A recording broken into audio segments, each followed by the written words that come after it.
Mesdames, Messieurs, bonjour et bienvenue sur Entretien du jour. Plus de 4 mois de détention déjà pour Rekia Madougou, contre qui un dossier est ouvert devant la Cour de répression des infractions économiques et du terrorisme CRIET au Bénin pour association de malfaiteurs et financement du terrorisme. Entre détention arbitraire et conditions de détention inhumaines, la défense de l'ancienne ministre sous le régime Boni Yayi et conseillère de l'actuel président togolais est très méticuleuse sur le respect de ses droits. En face, une administration judiciaire qui jusqu'ici ne concède un iota à la défense. Dernière requête, une remise en liberté provisoire pour l'opposante dont le dossier pour la dernière présidentielle a été rejeté. Quels sont les arguments de la défense qui justifieraient cette demande? Maître Mario Stasi, bonjour. Bonjour, monsieur. Vous êtes avocat au barreau de Paris, vous avez plusieurs casquettes, entre autres, vous présidez en France la Ligue internationale contre le racisme et l'antisémitisme, la LICRA. Pour vous ramener dans le registre qui nous réunit, je dirais qu'après avoir quitté le cabinet de votre feu père, Mario Stasi, vous avez fondé en 2011 avec Sophie Obadia, le cabinet Obadia et Stasi. Vous faites des allées et venues entre Paris et Cotonou pour le cas Rekia Madougou. Bienvenue sur CK TV. Merci de votre accueil, cher monsieur. Je le disais, une demande de remise en liberté provisoire pour Rekia Madougou. Qu'est-ce qui soutient votre démarche, Maître Stasi? Écoutez, ce qui soutient la démarche de la défense de Madame Rekia Madougou, c'est que rien ne justifie sa détention. Rien. D'abord, depuis début mars et le début de cette affaire, aucun élément objectif n'est venu corroborer, confirmer les déclarations du procureur. Vous savez, je dis souvent que ce que pense un avocat, ce que pense un procureur, ça ne vaut rien. Ce qui compte, c'est ce que dit le dossier. Et de ce dossier, il n'y a pas un élément objectif qui vient confirmer la vérité du procureur. Pas un. Et depuis le mois de mars, pas un élément supplémentaire est venu infirmer les déclarations constantes de Madame Madougou et aussi celles des deux autres qui ne viennent pas en contradiction avec les déclarations de Madame Madougou, mais qui viennent confirmer que celle-ci, notre cliente, ma cliente, est étrangère à toute commission d'un délit ou d'un crime. Donc pour cette première raison, rien ne justifie la détention de Rekia Madougou. Et puis, elle est inculpée, elle est femme, elle est mère de famille. Et à ces titres-là, elle subit des détentions indignes, un véritable isolement. Pas de télévision, pas de radio, pas de droit de visite de sa famille, frères et sœurs. Le droit de voir sa mère uniquement pour un échange de nourriture, pas le droit de lui parler. Les conversations avec les avocats, je l'ai vu, je suis rendu visite 2 fois à Rekia Madougou. Nous sommes allés 2 fois, Renaud Agbodio et moi-même, voir Rekia Madougou. 2 fois. À chaque fois, sous l'œil attentif des gardes. Pas de confidentialité. Je n'en veux pas aux gardes. Ils respectent les ordres qu'on leur a donnés. Mais même cette confidentialité entre avocats n'est pas respectée. Et dans des conditions de détention telles, alors qu'on sait qu'il n'y a rien dans ce dossier qui justifie la détention, on a une femme qui est mère de famille, 2 enfants en bas âge, qui est connue pour être une intellectuelle, qui a toujours servi le bien public, qui ne va pas, une fois libérée, soulever les masses dans un conflit armé ou que sais-je. Ce n'est pas une barbouze, ce n'est pas une voyou, c'est une femme ô combien respectable, dont on sait qu'elle habite Cotonou. Il suffit de la remettre en liberté avec un contrôle judiciaire, certes, peut-être avec des obligations, peut-être, et qui n'empêcherait en rien la continuité de l'instruction. Donc aujourd'hui, nous en sommes venus à la conclusion que tant le dossier, que la personnalité de Madame Madougou, à qui on fait subir des conditions indignes, et quand je parle d'un isolement dégradant, humiliant, abaissant, je le dis du fond du cœur, on veut humilier cette femme. Et je dis que pour ces 2 raisons, cette demande de mise en liberté s'imposait et nous l'avons déposée cet après-midi. Il n'y a rien dans le dossier, dites-vous, même après la présentation du 17 juin dernier, je crois, où elle était devant la criette déjà. Mais que croyez-vous qu'elle fit le 17 juin dernier? Dites-nous, maître Stasi. Elle a répété ce qu'elle a toujours déclaré dans ce dossier. Qu'elle n'a jamais eu l'intention, l'idée, même par négligence, ou que sais-je, de commettre un délit quel qu'il soit. Et que le fait d'avoir prêté de l'argent dans le cadre d'une organisation d'une campagne est le tout. Elle n'a rien fait d'autre.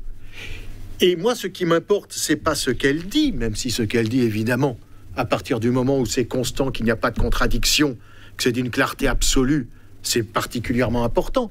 Mais ce qui m'importe, c'est qu'à côté de ces déclarations, y compris celle du 17 juin dernier, il n'y a aucun élément objectif qui vient confirmer la thèse, la vérité de monsieur le procureur. Vous savez, rappelez-vous, ce que dit un procureur ou ce que dit un avocat, ça ne vaut rien tant que le dossier ne vient pas ou confirmer ou infirmer.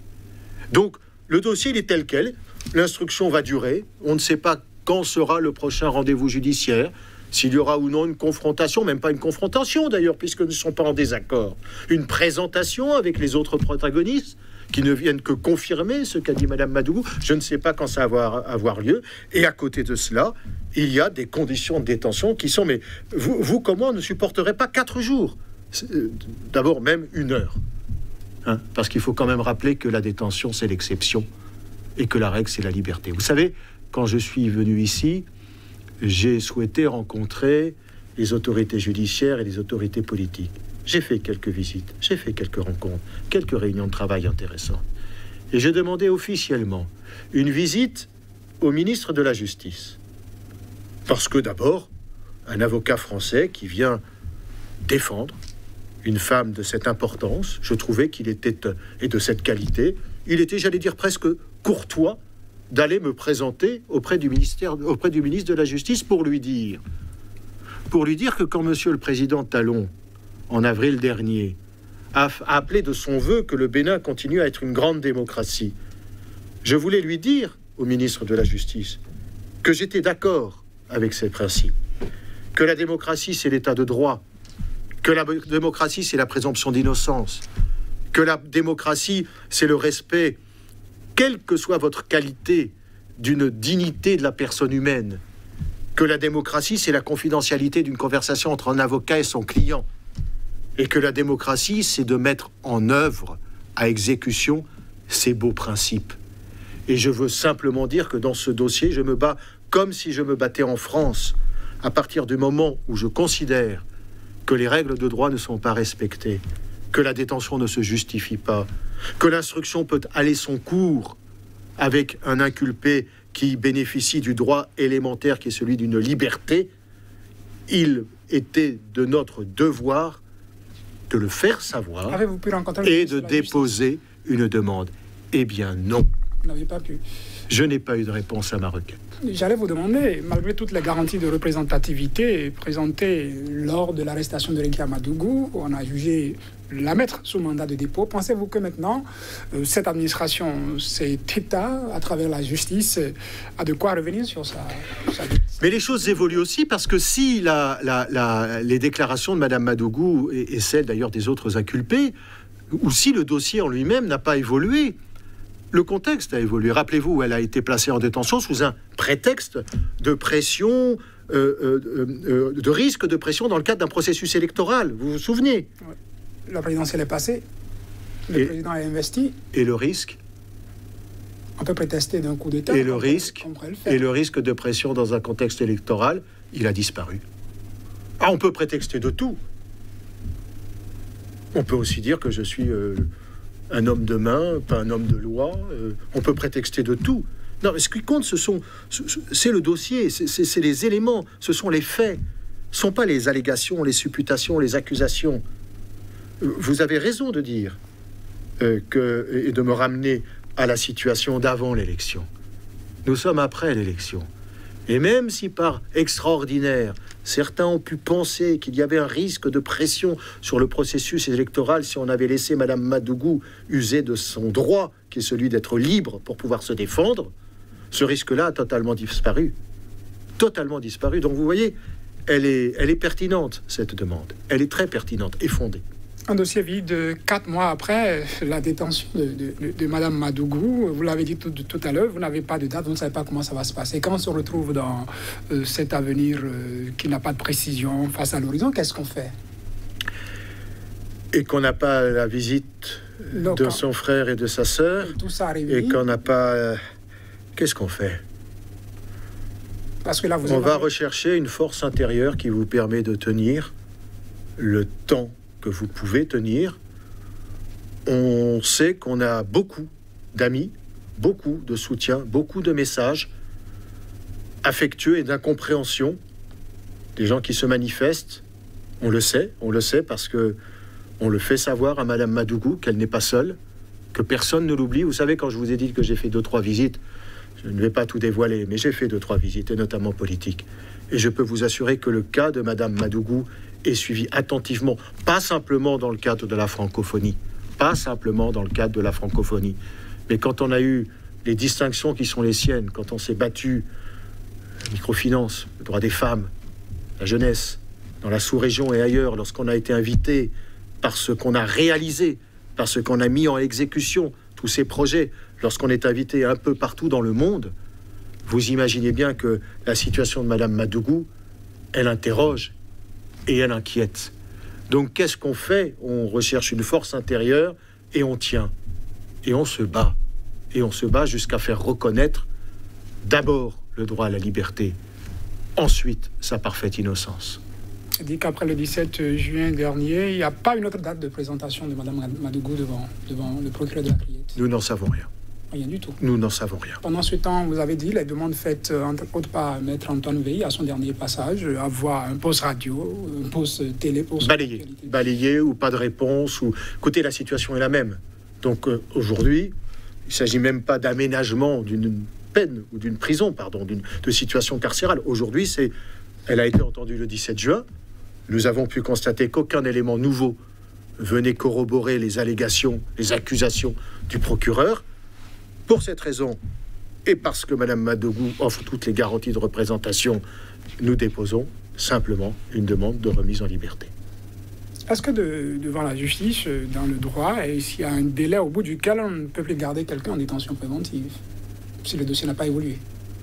Est-ce qu'il y a dans le droit la possibilité de placer en détention provisoire quelqu'un contre lequel il n'y a aucun élément objectif qui vienne corroborer une accusation et qui offre toutes les garanties de représentation? Je vous renvoie la question, Maître Stasi. Il y a le droit et il y a ce qu'on en fait. Si vous le permettez, on va faire une certaine lecture. Je disais que vous avez plusieurs casquettes. En France, vous êtes aussi un homme politique. Je suis un homme engagé. D'ailleurs, la LICRA, c'est pas simplement la France. C'est la Ligue internationale contre le racisme et l'antisémitisme. Mais je suis un homme, en tout cas, très attaché à la vie de la cité. Et j'ai beaucoup d'admiration, en effet, pour ceux qui s'engagent. Comment regarde-t-on le Bénin de l'extérieur, avec toute cette actualité, des opposants politiques en prison, un pays devenu pays non sûr, retiré Je suis ici, et avant tout, l'avocat de Rekia Madougou. Vous me permettrez simplement de vous dire qu'on regarde le Bénin avec une certaine interrogation. C'est tout. On s'attend, on veut voir où ça va finir. Avec une certaine interrogation. Je suis ici d'abord l'avocat de Mme Madougou. Je ne veux rien dire qui pourrait gêner sa défense. On regarde le Bénin avec une certaine interrogation.